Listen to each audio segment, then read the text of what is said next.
এই গরমে আমরা কী দিয়ে ভাত খাবো, কী দিয়ে খাবো না, সবাই শুধু এই ধরনের চিন্তা করি। কোনটা রান্না করলে ভালো লাগবে, কোনটা রান্না করলে ভালো লাগবে না। আর কোনো চিন্তা নেই। লতির লোভনীয় একটা রেসিপি আপনাদের সাথে শেয়ার করছি। এই রেসিপিটার জন্য লাগবে প্রথমে কিছু লতি। লতিগুলোকে আমি ছিলে নিয়েছি এবং ভালোভাবে ধুয়ে নিয়েছি। তার সাথে লাগবে কাঁঠালের বিচি। কাঁঠালের বিচি না থাকলে আপনারা যে কোনো বুটের ডাল ব্যবহার করতে পারেন।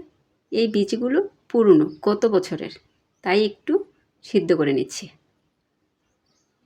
সিদ্ধ হয়ে গেছে। একটা কড়াই বসিয়ে দিলাম, পরিমাণ মতো তেল দিয়ে দিলাম, কিছু পেঁয়াজ কুচি। নেড়ে চেড়ে পেঁয়াজটি যখন নরম হয়ে আসবে, আমি শুটকি অ্যাড করব। এই রেসিপিটা আমি শুটকি দিয়ে রান্না করছি। ছুরি শুটকি মাথা কাটার অংশ দিয়ে রান্না করছি। আপনারা চাইলে যে কোনো শুটকি দিয়ে রান্না করতে পারেন, এমনকি চিংড়ি মাছ দিয়েও রান্না করতে পারেন, বা যে কোনো মাছের মাথা দিয়ে। পেঁয়াজ আর শুটকি কিছুক্ষণ ভেজে নিলাম।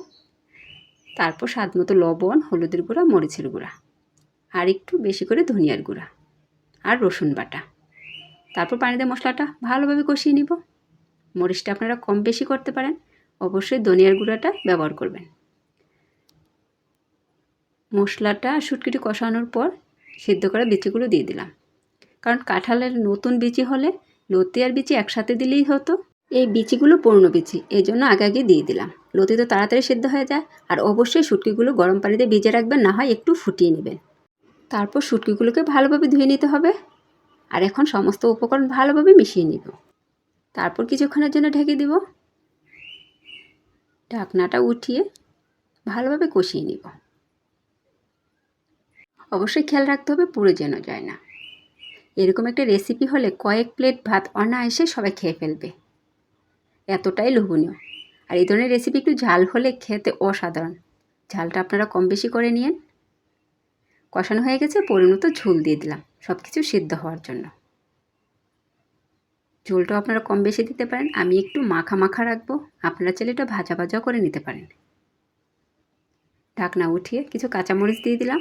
কাঁচামরিচটা আপনারা পেঁয়াজের সাথে দিতে পারেন। আর কিছু ধনিয়া পাতা দিয়ে নেড়ে চেড়ে চুলাটা অফ করে দিব।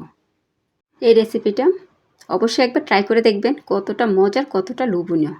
এগুলোর সাথে একটা বোম্বাই মরিচ হলে তো কোনো কথাই নেই। রান্না প্রায় শেষ, এখন পরিবেশন করে নিব।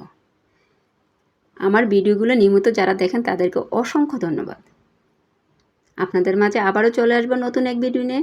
ততক্ষণ সবাই ভালো থাকবেন, বেশি বেশি পানি খাবেন, সুস্থ থাকবেন। আল্লাহ হাফেজ।